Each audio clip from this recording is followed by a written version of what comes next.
Section 3. You will hear a student called Sandra talking to her tutor about a draft proposal she has written for a competition. First, you have some time to look at questions 21 to 24.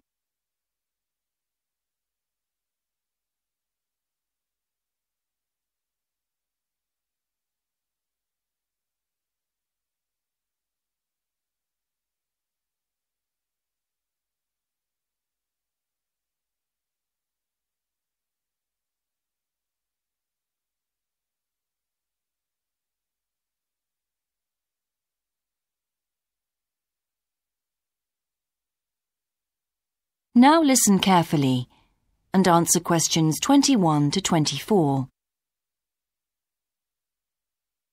Right, Sandra. You wanted to see me to get some feedback on your group's proposal, the one you're submitting for the Geography Society field trip competition. Uh-huh. I've had a look through your proposal, and I think it's a really good choice. In fact, I only have a few things to say about it, but even in an outline document like this, you really have to be careful to avoid typos and problems with layout in the proposal, and even in the contents page. So read it through carefully before submitting it, okay? Will do. And I've made a few notes on the proposal about things which could have been better sequenced. Okay. As for the writing itself, I've annotated the proposal as and where I thought it could be improved.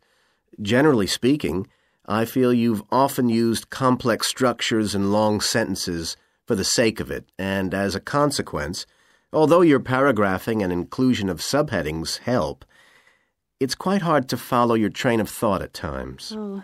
So cut them down a bit, can you? Really? Yes, and don't forget simple formatting like numbering. Didn't I use page numbers? I didn't mean that. Look, you've remembered to include headers and footers, which is good, but listing ideas clearly is important. Number them or use bullet points, which is even clearer. Then you'll focus the reader on your main points. I thought your suggestion to go to the Navajo Tribal Park was a very good idea. No, I've always wanted to go there. My father was a great fan of cowboy films and the Wild West, so I was subjected to seeing all the epics, many of which were shot there. Mm-hmm. As a consequence, it feels very familiar to me, and it's awesome, both geographically and visually. So it's somewhere I've always wanted to visit. The subsequent research I did and the online photographs made me even keener. Before you hear the rest of the conversation, you have some time to look at questions 25 to 30.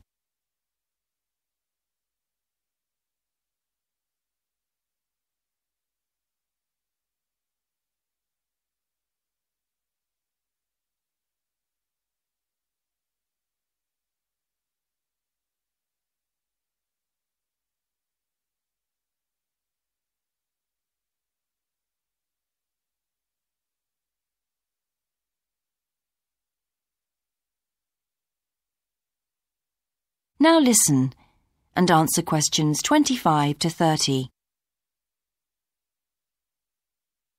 Interesting. Right, let's look at the content of your proposal now.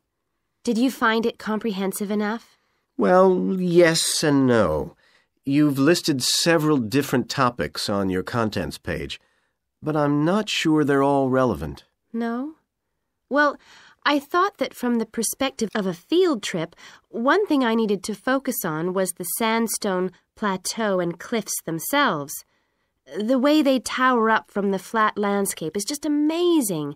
The fact that the surrounding softer rocks were eroded by wind and rain, leaving these huge outcrops high above the plain. It's hardly surprising that tourists flock to see the area.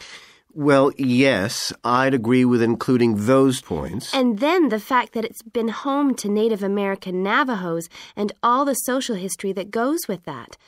The hardships they endured trying to save their territory from the invading settlers. Their culture is so rich. All those wonderful stories. Well, I agree it's interesting, but It's not immediately relevant to your proposal, Sandra, so at this stage, I suggest you focus on other considerations. I think an indication of what the students on the trip could actually do when they get there should be far more central, so that certainly needs to be included and to be expanded upon. And I'd like to see something about the local wildlife and vegetation, too. Not that I imagine there's much to see. Presumably the tourist invasion hasn't helped. Okay, I'll do some work on those two areas as well. But you're right, there's not much apart from some very shallow-rooted species. Although it's cold and snowy there in the winter, the earth is baked so hard in the summer sun that rainwater can't penetrate. So it's a case of flood or drought, really. So I understand. Now, before we look at everything in more detail, I've got a few factual questions for you. It would be a good idea to include the answers in your finished proposal, because they're missing from your draft. Fine. So you mentioned the monoliths and the spires, which was good. But what area does the tribal park cover? Do you know? 12,000 hectares, and the plain is at about 5,850 meters above sea level. Larger than I expected. Okay, where's the nearest accommodation? That's a practical detail that you haven't included. Have you done any research on that? Yes, there's nowhere to stay in the park itself, but there's an old trading post called Goulding quite near. All kinds of tours start from Goulding, too. What kind of tours? Well, the most popular are in four-wheel drive Jeeps, but I wouldn't recommend hiring those. I think the best way to appreciate the area would be to hire horses instead and trek around on those.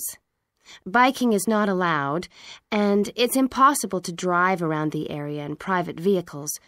The tracks are too rough. Okay. Lastly, what else is worth visiting there? There are several caves, but I haven't looked into any details. I'll find out about them. Okay, good. Now what I'd like to know is more about... That is the end of section 3. You now have half a minute to check your answers.